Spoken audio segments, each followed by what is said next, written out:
지난 일요일 맨해튼에서 글로벌 축제 코리안 퍼레이드가 5년 만에 재개됐습니다. 플로리다를 향해 북상 중인 태풍 밀턴이 허리케인 5등급으로 강화됐다고 예보됐습니다. 뉴욕시에서 아시안 유권자가 폭발적인 속도로 증가한 것으로 나타났습니다. 경찰이 퀸즈에 위치한 상점 여러 곳에서 연쇄적으로 현금을 훔쳐간 강도 용의자를 찾고 있다고 전했습니다. 160만 달러 상당의 코카인을 차로 운송하던 20대 한인이 경찰에 전격 체포됐습니다. 한인 초등학생이 동급생들에게 집단 폭행을 당한 사실이 뒤늦게 알려지면서 공분을 불러일으키고 있습니다. 어젯밤 뉴욕시 공공안전부시장 필 뱅크스가 사임을 발표했습니다. 맨해튼 어퍼이스트 사이드에서 뉴욕주 전 주지사 데이비드 패터슨과 그의 아들 안토니 슬리와가 집단 폭행을 당하는 사건이 발생했습니다. 뉴욕시가 본격적으로 태비화 프로그램을 시작한다고 전했습니다.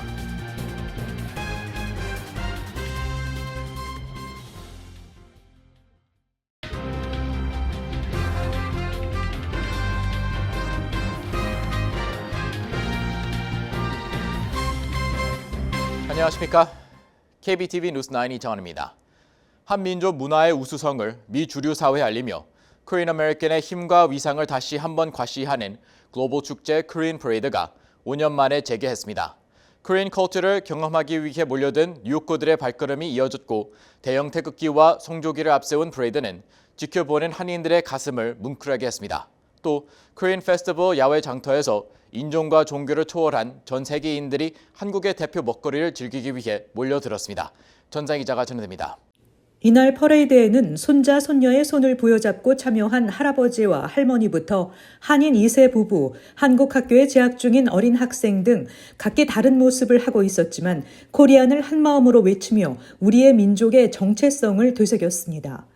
뉴욕 취타대의 웅장한 행진을 따라 한복을 차려입은 재미 한국 부인회가 대형 태극기와 성조기를 들고 퍼레이드에 나서자 지켜보는 한인들의 가슴이 뭉클해지는 현장이었습니다. 또 뉴요커들은 2시간 가까이 이어진 퍼레이드 내내 전통 풍물놀이 및 전통 무용 공연, 태권도 시범 등을 보며 환호했습니다. 올해에는 코리안 퍼레이드를 위해 한국에서 초청된 황수님 무용단과 경기도 두레춤 무용단 그리고 전문 사물놀이 연주팀 수의 전통문화 공연이 펼쳐져 큰 박수를 받았습니다. 이날 맨하탄 한인타운에서 하루 종일 이어진 야외 장터에서는 60개가 넘는 부스가 설치돼 한국 전통시장을 재현했습니다. 특히 갈비와 파전, 떡볶이, 꼬치구이, 만두, 순대 등 세계인의 입맛을 사로잡은 각종 한식이 판매돼 북새통을 이뤘습니다. 한국 드라마에서 봤던 다양한 먹거리가 거리에서 판매되자 맛을 보려는 행렬이 길게 줄을 이었고 형형색색 아름다운 한복을 입고 셀카를 찍거나 활쏘기와 공기놀이 등 한국 전통놀이를 즐기는 등 맨하탄 한복판에서 한국 문화로 하나 되는 축제가 펼쳐졌습니다. 뉴욕 한인회의 한국 전통놀이 및 전통문화 체험 부스에서는 활쏘기와 제기차기, 공기놀이, 투호, 팽이 돌리기, 굴렁쇠 등을 즐기려는 어린 한인과 타민족들로 가득 찼습니다. 아울러 지난 7월 28일 뉴저지 포틀리에서 과잉 대응으로 일관한 경찰의 총격에 의해 숨진 빅토리아 이씨 사건에 대한 조속한 진상규명과 경찰 처벌 등을 요구하는 서명 운동이 펼쳐져 큰 호응을 얻었습니다. 한편 이날 장터의 메인 무대에서 열린 공식 행사에서는 주마리 윌리엄스 뉴욕시 공익공헌관, 토머스 디나폴리 뉴욕주 감사원장 등 주요 정치인들이 참석해 한국의 멋과 맛으로 가득한 축제를 펼친 뉴욕 한인회에 감사와 축하 메시지를 전달했습니다. KBTV 뉴스 전상입니다. 허리케인 센터는 플로리다를 향해 북상 중인 열대성 태풍 밀턴의 위력이 허리케인 5등급으로 강화됐다고 밝혔습니다. 헬렌이 강타한 지 얼마 안 된 이 시점에서 밀턴의 상륙으로 플로리다에 치명적인 인명피해가 발생할 것으로 보입니다. 남동부 플로리다 주민들이 잇따른 허리케인에 긴장하고 있습니다. 김현민 기자입니다. 현재 최고 시속 175마일인 밀턴은 플로리다 해안 지역에 상륙할 것으로 보입니다. 허리케인의 등급은 위력에 따라 1에서 5등급으로 나뉘고 숫자가 클수록 위력도 커집니다. 이에 따라 국립 허리케인 센터는 밀턴의 등급을 몇 시간 안에 5등급으로 격상됐다고 밝혔습니다. 허리케인 센터는 일부 지역에서 밀턴이 도착하기 훨씬 전인 화요일부터 수요일 밤까지 15인치의 폭우가 쏟아질 것이라고 전했습니다. 밀턴의 중심 지역인 템파와 기타 해안 지역들은 8에서 12피트의 폭풍 해일이 발생할 수 있습니다. 템파, 사라소타, 포트마이어스, 나폴리, 올랜도에는 허리케인 주의보가 발효 중입니다. 론 디센티스 플로리다 주지사는 주민들에게 대피 명령이 곧 내려질 수 있고 그 전에 집중 지역에 영향력을 받는 주민들은 대피할 수 있으면 대피해도 된다고 전했습니다. 4등급이었던 해알리는 플로리다에 이어 조지아, 사우스캐롤라이나, 노스캐롤라이나, 테네시, 버지니아 등 총 6개 주를 훑고 지나가면서 200여 명에 달하는 사망자를 냈습니다. 국제신용평가사 무디스는 헬렌 때문에 발생한 재산 피해가 최대 260억 달러에 달할 것으로 분석했습니다. KBTV 뉴스 길려민입니다. 뉴욕시에서 아시안 유권자가 폭발적인 속도로 증가한 것으로 나타났습니다. 2022년 뉴욕시 아시안 유권자 수는 78만 1,658명으로 전체 14.13%를 차지했는데 이는 2005년보다 72% 늘어난 수치입니다. 유권자 등록률은 중국인이 71.2%로 아시안 중 가장 높았고 한인이 51.8%로 가장 낮았습니다. 전장 기자가 전해드립니다. 투표가 가능한 아시안 유권자 중 등록 유권자는 74.2%로 나타났습니다. 증가한 아시안 유권자의 투표 영향력은 11월 대선 미리보기라고도 불리운 뉴욕 연방하원 3선거구 보궐선거에서 빛을 발했습니다. 아시안 아메리칸 연맹 AAF는 탐 소지 의원이 해당 선거구에서 가장 빠른 속도로 성장하는 인종그룹인 아시안 유권자를 공략해 의석 탈환에 성공했다고 분석했습니다. AAF는 뉴욕 시립대에서 컨퍼런스를 개최하고 참석자들에게 아시안 유권자 영향력 증대에 대한 연구 결과를 발표했습니다. 이에 따르면 아시안 인구는 뉴욕시에서 인종 중 가장 빠른 속도로 성장하는 것으로 파악됐습니다. 뉴욕시 아시안 인구는 1970년 9만 1,700명에 불과했는데 이 숫자는 50년 후인 2020년 약 15배 증가했습니다. 이렇듯 아시안 유권자들의 보팅 파워가 커졌지만 이날 컨퍼런스에 참석한 패널들은 아시안 정치력 신장을 위해 해결해야 할 문제가 아직 많다고 지적했습니다. 먼저 언어 접근성이 투표 장벽을 허물기 위해 해결돼야 할 첫 번째 문제로 꼽혔습니다. 연맹은 이에 대해 모든 선거에서 뉴욕시 유권자는 통역 서비스를 요청할 수 있다며 언어 통역 서비스를 갖춘 투표장을 확인하는 것이 중요하다고 전했습니다. 또 정보 접근성도 또 다른 문제로 제기됐습니다. 이지혜 뉴욕 가정상담소 소장은 유권자 등록을 마쳐도 투표소에 어떻게 가는지, 투표 방법은 무엇인지 모르는 이들이 많다며 투표 용어 역시 영어를 한국어로 직역했을 때와 한국에서 흔히 쓰는 용어가 다른 경우가 많아 혼란을 야기한다고 말했습니다. 이날 AAF는 이러한 접근성 문제를 해결할 수 있는 도구로 발롯 빌더를 공개했습니다. 발롯 빌더는 주요 선거에 대한 정보를 8개 언어로 제공하는 도구로 후보 정책 및 투표 일정 등을 자세하게 확인할 수 있습니다. KBTV 뉴스 전상입니다.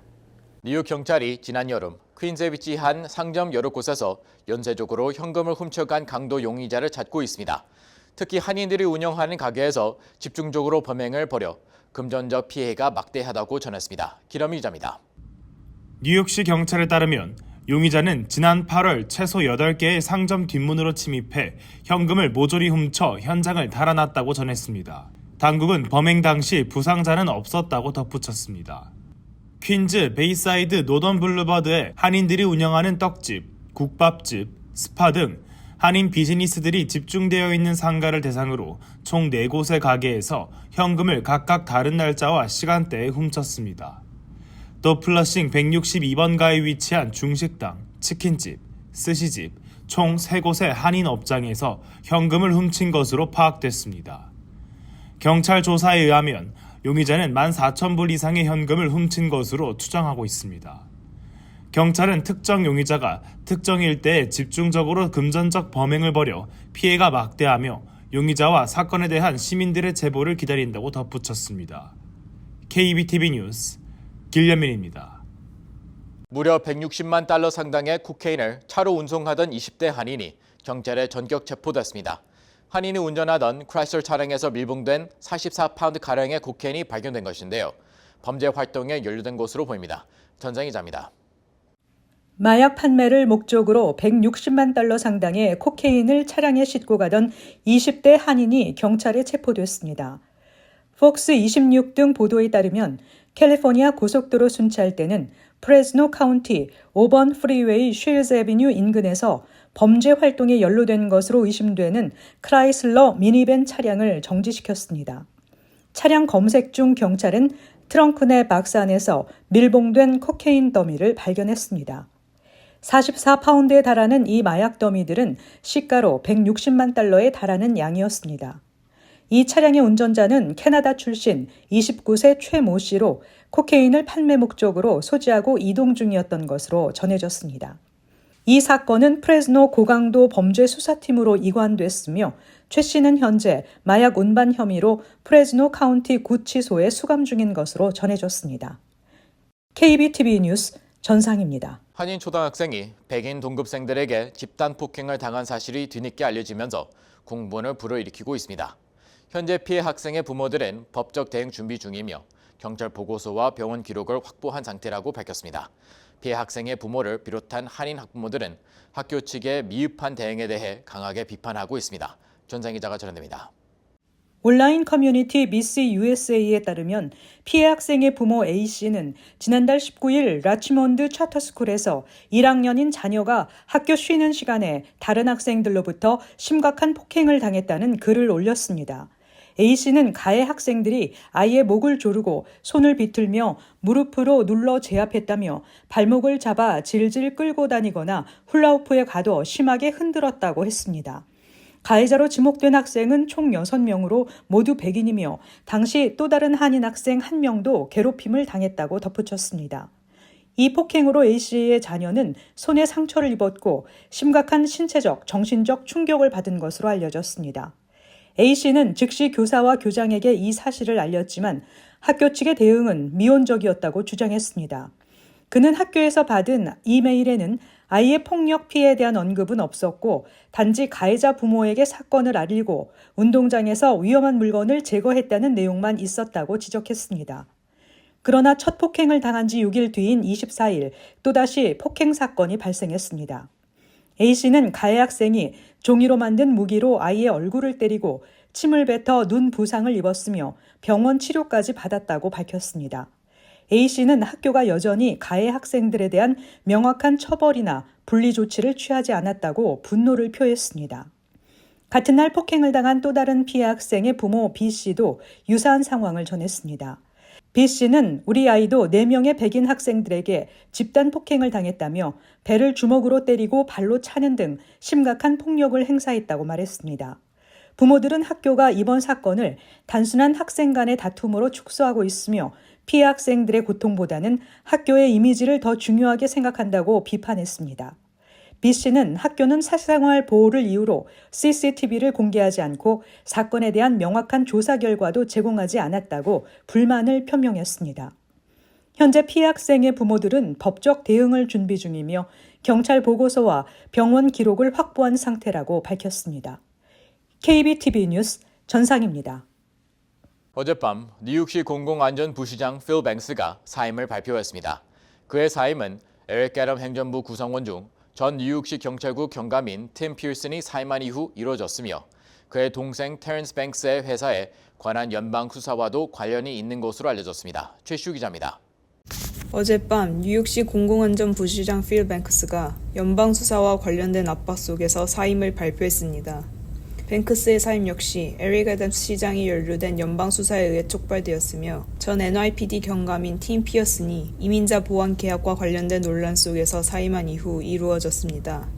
뱅크스의 집은 지난 9월 4일 연방 수사관들에 의해 압수수색되었고 그의 전자기기들이 압수되었습니다. 이번 사임은 그의 동생 테런스 뱅크스의 컨설팅 회사가 뉴욕시와의 계약에서 특혜를 받았는지에 대한 연방 수사와 관련이 있습니다. 테런스 뱅크스의 회사와 계약을 맺은 기업들로는 IT 기업 디라이브 테크놀로지스 및 SVAM 인터내셔널 등이 있습니다. 또한 뱅크스는 NYPD에서 근무하던 시절에도 논란이 많았습니다. 그는 경찰 조직의 최고 책임자까지 승진했지만 2014년 승진하기 직전에 갑자기 사임했습니다.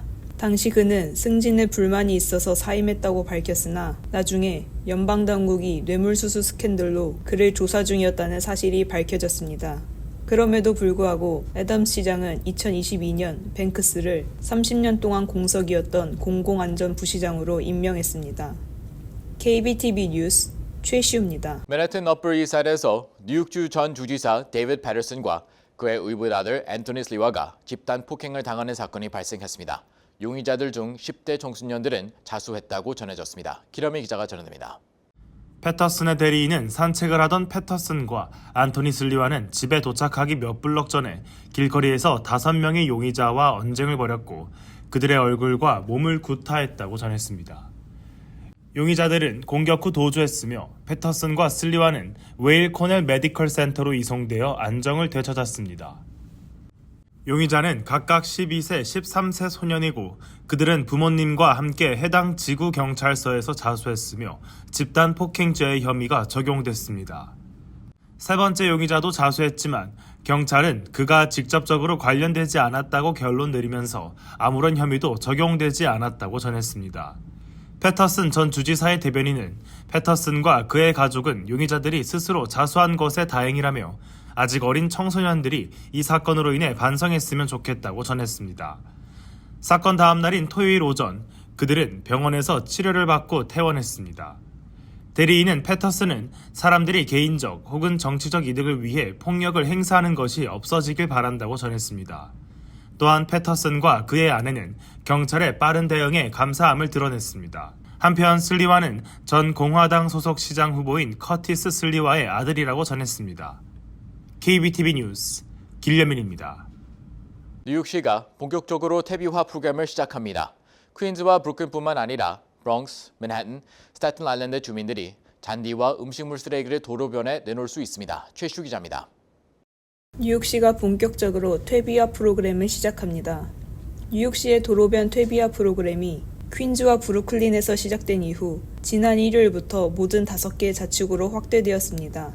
이 확장 덕분에 이제 브롱스, 맨해튼, 스태튼 아일랜드의 주민들이 잔디와 음식물 쓰레기를 도로변에 내놓을 수 있습니다. 퇴비 수거는 매주 재활용 수거일과 같은 날에 이루어집니다.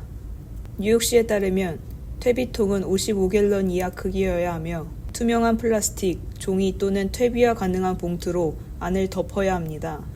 이러한 통에는 잎과 정원 쓰레기, 음식물 찌꺼기 및 음식물로 오염된 종이를 넣을 수 있습니다. 건물에 퇴비통이 없을 시 웹사이트를 통해 무료로 퇴비통을 주문할 수 있습니다. KBTV 뉴스 최시우입니다. 장용진 키스그룹 회장이 한국 정부로부터 국민훈장 석류장을 수상합니다. 재외동포청이 발표한 제18회 세계 한인의 날 유공 정부 포상자 명단에 따르면 총 91명의 수상자 중 뉴욕 일원에서는 장 회장을 포함해 개인 4명과 단체 1곳이 이름을 올렸습니다.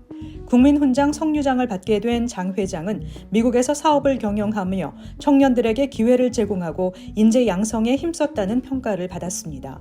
국민포장 수상자로 선정된 임형빈 한미충여회 회장은 노인 복지와 권익 향상을 위해 힘쓴 인물로 평가됐습니다. 코리아 소사이어티 부회장은 11년 이상 코리아 소사이어티에 재직하며 미국 한인사회 발전을 위한 네트워크를 구축했다는 평가를 받았습니다. 생후 1개월 된 한인 영아가 조혈모 세포 이식 수술 기증자를 찾고 있습니다. 가족에 따르면 보스턴에서 지난 9월에 태어난 김은하는 중증 복합 면역 결핍증 진단을 받고 조혈모 세포 이식을 받아야만 살 수 있는 절박한 상황에 놓인 것으로 알려졌습니다.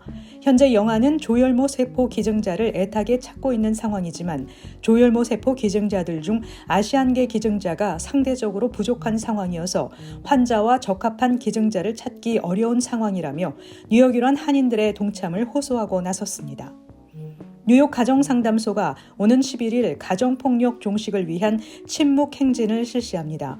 뉴욕 가정상담소는 가정폭력의 심각성을 알리고 이로 인해 고통받는 이들에게 지역사회 구성원들이 모여 도움을 줄 수 있음을 알리기 위해 가정폭력 방지의 달인 매년 10월 플러싱 일대에서 침묵 행진을 실시하고 있습니다. 이날 침묵 행진은 오후 4시 플러싱 백구경찰서 앞에서 출발해 플러싱 퀸즈 도서관 앞 광장에서 마무리됩니다. 올해로 27주년을 맞는 이번 뉴욕 가정상담소의 침묵 행진에는 30곳 이상의 기관이 협력 단체로 참여해 가정폭력 근절과 피해자 지원을 위한 노력에 동참할 예정입니다. 오늘 오전 수천 명의 버라이즌 휴대전화 사용자가 서비스 문제와 관련해 보고를 했습니다. 버라이즌은 고객 중 일부가 유선 전화로 전화를 걸 때 잠시 서비스가 중단됐었고 중단은 몇 분 동안 지속됐으며 지금은 해결됐다고 밝혔습니다. 문제가 가장 많이 보고된 도시는 뉴욕, 워싱턴, 시카고, 피닉스였습니다. 버라이즌은 일주일 전에도 일부 버라이즌 고객의 휴대전화가 SOS 모드에 갇혀 전화를 걸 수 없는 상황이 발생했었고 오후에나 복구된 바 있습니다. NYPD에 따르면 어제 어퍼 이스트 사이드에서 두 남자가 망치를 사용해 고급 지갑 3개를 훔쳤습니다. 사건은 오후 7시쯤 메디슨 애비뉴와 이스트 64번가 근처 샤넬 매장에서 발생했는데 영상에 따르면 순찰차와 경찰관들이 샤넬 매장 밖에 주차돼 있었지만 강도들을 발견하지 못했습니다. 용의자들은 32,000달러 상당의 지갑 3개를 훔쳤습니다. 경찰은 아직 강도를 체포하지 못한 것으로 전해졌습니다. 잠시 후 커뮤니티 브리핑을 전해드립니다.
이어서 환율과 증시 전해드립니다.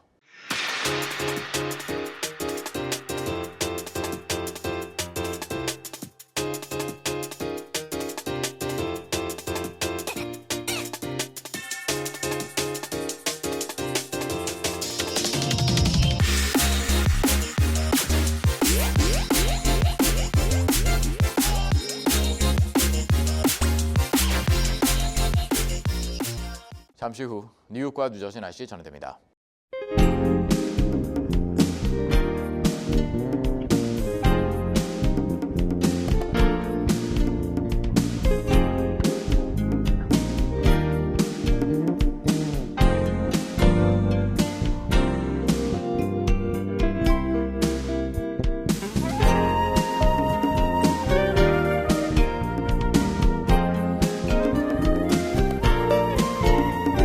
KBTV 뉴스9 마칩니다. 오늘도 시청해주셔서 감사합니다. 편안한 밤 보내시기 바랍니다.